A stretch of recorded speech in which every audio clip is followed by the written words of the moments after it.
Tudo bem, gente? Graça e paz de Cristo a todos. Queria desejar, mesmo que a posteriori, um feliz Dia dos Namorados. Que todos que são cônjuges, que todos que estão enamorados nesse momento, possam saborear esses instantes importantes, um ao lado do outro, porque a gente sabe que a gente tem vivido momentos muito difíceis e simplesmente as pessoas não têm uma hora exata para partir.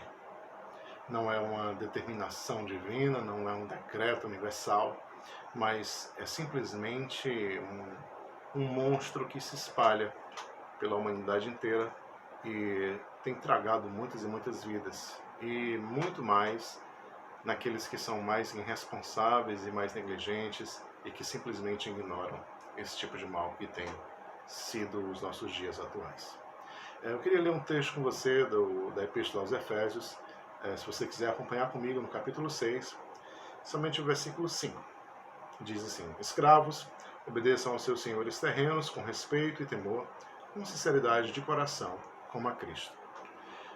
É um texto que eu gostaria de trazer para os dias atuais e levantar algumas questões, alguns temas, pelo menos alguns temas hoje, para que a gente possa pensar sobre esse trecho. Primeiramente, essa epístola foi escrita pelo apóstolo Paulo, e o apóstolo Paulo viveu uma época, há 2000 anos atrás, onde era muito corriqueiro, muito comum, inclusive no Império Romano, haverem alguns escravos.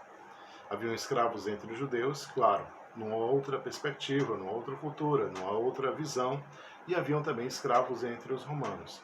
E se fôssemos pensar de maneira mais política, digamos assim, poderíamos considerar os judeus, os próprios judeus, escravos, ou viver sobre um regime escravo ao Império Romano. Não sei se vocês recordam comigo, mas certa feita Jesus estava num lugar e foi perguntado a ele se ele deveria pagar o tributo. E ele inquiriu àqueles que o perguntavam se quem pagava um tributo eram os filhos ou os estrangeiros.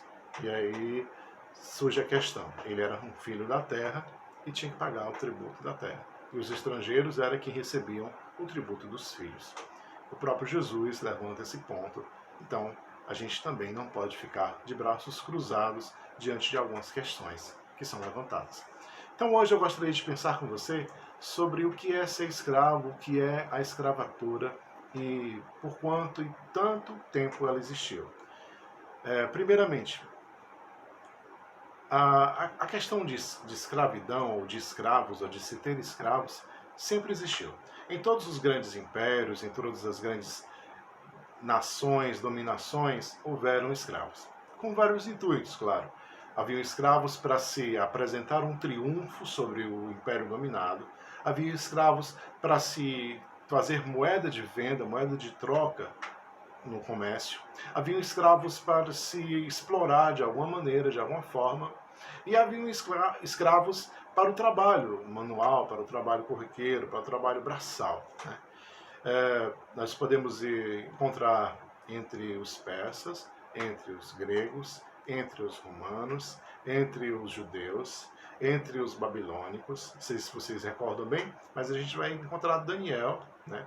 Sadraque, Mesaque e Abednego, né? Que é Misael, Azarias e aí o outro, não me recordo aqui de cabeça o nome. Eles eram todos escravos de Babilônia. Eles foram levados cativos quando houve o cativeiro e se tornaram filhos da Babilônia, sendo judeus. Mas aí eles eram tratados de maneira diferenciada, eram alimentados, eram nutridos pela comida do rei, viviam um certo conforto, mas eram escravos. Recorde comigo que, inclusive, eles se tornaram pessoas proeminentes, né? Daniel se tornou uma pessoa proeminente, mas não por qualquer coisa. Ele se tornou um grande intérprete, um grande desvendador de mistérios na Babilônia. Mas, até então, ele sofreu por isso, ele pagou um preço por isso, assim como aqueles que estavam também junto com ele. Vocês devem recordar a questão de adorar a imagem, a questão da denúncia, e a questão da cova dos leões, e a questão de se lançar da fornalha. Vocês devem lembrar de todas essas questões que estão lá bem apresentadas no livro de Daniel, porque eles eram escravos. Então, pensem comigo. Por que existem escravos? qual o motivo de existirem escravos? Se formos fazer essa pergunta para a história, para os impérios e para os governos que existiam, a gente vai descobrir que há uma necessidade de um governo que dominou, que conquistou, que se apoderou de outro, fazer escravos, para que ele apresente a sua superioridade, a sua magnificência, a sua, não magnificência no bom sentido, mas a sua soberania, a sua conquista, a sua força, o seu potencial bélico. Então ele implementa esse regime escravagista. E ele diz, nós dominamos e aqui são os que sobraram vivos e eles serão nossos escravos. Hoje, claro, a gente tem uma série de organizações e de legislação que resguarda, digamos assim, a produção explícita de escravidão. Por que eu falo produção explícita? Porque se a gente for pensar bem, ainda existe escravidão nos dias atuais. Ora, a gente vê trabalho escravo entre crianças, e isso é muito evidente, e uma fiscalização rígida, uma fiscalização árdua em muitos locais, mas ainda assim o trabalho infantil é explorado em muitos locais. E diga-se de passagem, se não houvesse legislação proibindo o trabalho infantil, não se engane, o mundo estaria ganhando muito, muito dinheiro pelo trabalho infantil. Encontramos também exemplos como esse aqui no Brasil de pessoas que cresceram numa casa e desde criança trabalham de domésticas nessa casa, trabalham fazendo comida, trabalham fazendo faxina, vivem nessa casa, moram nessa casa e não recebem nenhum salário por isso. Muitas delas recebem uma pensão, essa pensão vai para o bolso do patrão, para o bolso daquele que colocou ela ali, o benfeitor dela, e simplesmente ficam assim, vivendo nesse regime escravo. Foi descoberto agora há pouco que, inclusive, vivia na casa de um professor universitário. Por mais absurdo que pareça, esses exemplos acontecem atualmente, em dias presentes. E isso não é, digamos assim, algo absurdo, uma exceção, não. Se a gente for procurar a fundo, vamos encontrar vários exemplos da mesma forma. Porque existe uma cultura na cabeça das pessoas acreditando que não é bem escravidão. Não, isso não é bem escravidão. Nós chamamos essa menina, ela veio do interior, ela mora conosco, ela é da família. Então ela ajuda aqui na casa e ela faz algumas coisas e ela estuda, ela tem oportunidade. Quem de vocês nunca viu esse discurso? Quem de vocês nunca viu esse tipo de palavreado na boca das pessoas, cheias de boas intenções? Mas na grande verdade, essa menina, essa menor, essa pessoa que mora na casa e come na casa, na realidade ela é uma escrava dessa casa. Ela trabalha e ela não recebe nada por isso. E ela tem que ficar muito feliz porque ela tem uma cama para dormir, ou uma rede para dormir, ou um espaço para se recatar, para se recolher, e algumas roupas que ela recebe, ou usadas, ou de péssima qualidade, para poder sobreviver naquele lugar, com um prato de comida e um teto. Então, gente, isso é escravidão também. Muitos de nós não nos damos conta, mas é escravidão, sim. Por que existem as leis trabalhistas? Por que existe a regulamentação do trabalho? Por quê? Para que a escravidão não existe. Mas isso impede que ela exista? Não.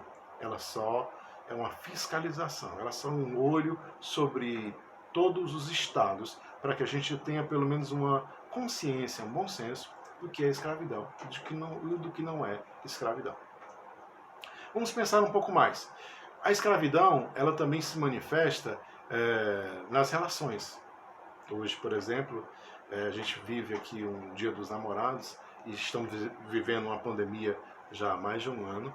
Muitas mulheres estão vivendo um regime escravo dentro de casa, nas suas casas, nos seus lares. Como assim um regime escravo? Elas simplesmente precisam trabalhar o dia inteiro, elas precisam fazer de mil e uma coisas, e o seu marido não faz nada.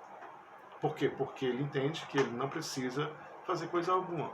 Por quê? Porque a mulher, ela é do lar, ela precisa cozinhar, ela precisa arrumar, ela precisa lavar, ela precisa cuidar dos filhos, ela precisa zelar por todas as coisas, ela precisa zelar pela roupa do marido, ela precisa zelar pela casa, ela precisa zelar pela família.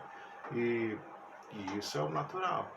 E o homem, ele precisa assistir televisão, ele precisa sair com os amigos, ele precisa...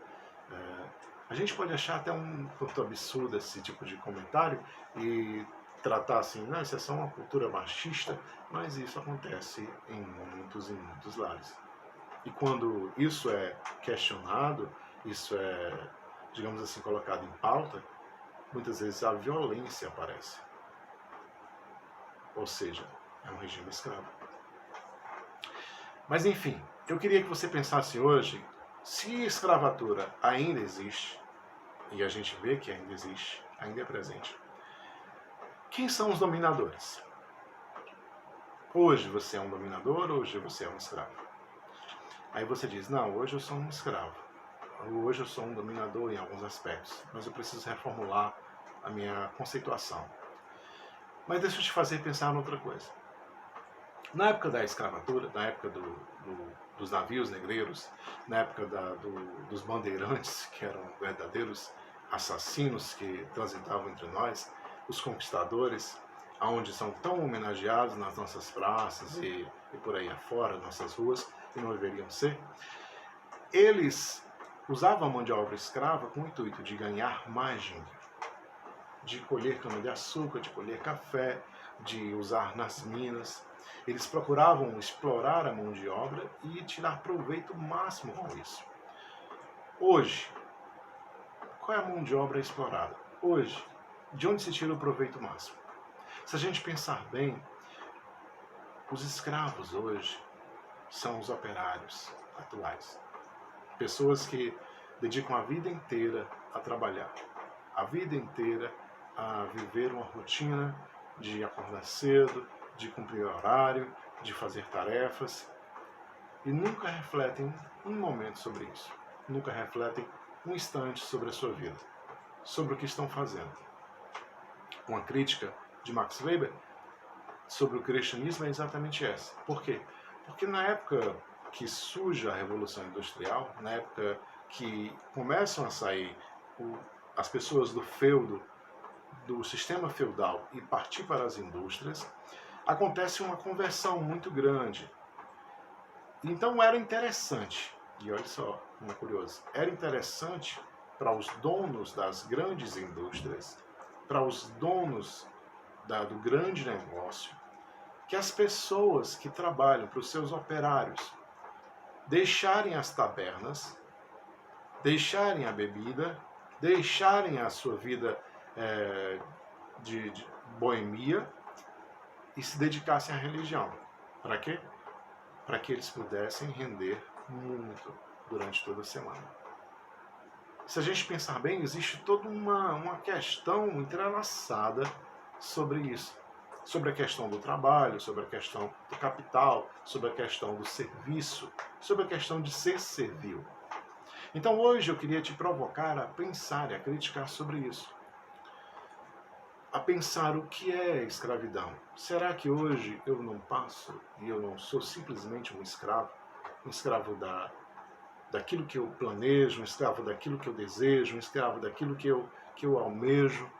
Será que hoje eu não só trabalho e trabalho e trabalho e trabalho e trabalho? Simplesmente isso. Quando é que você já se deu o direito de ter umas férias? Quando é que você já se deu o direito de aproveitar um tempo com a família?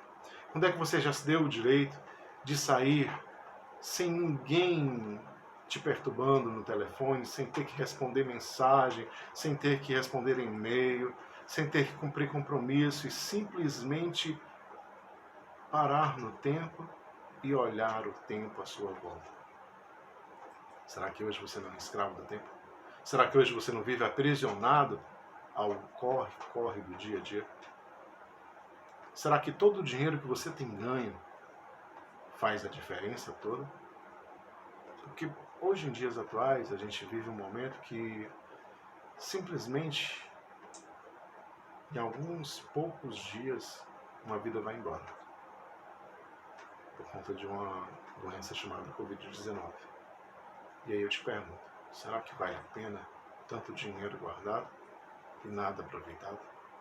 Tanto trabalho realizado e nada de fato produzido? Então, eu queria te desafiar a romper com essa mentalidade de escravo. Eu queria te desafiar hoje a ser livre, a ir além,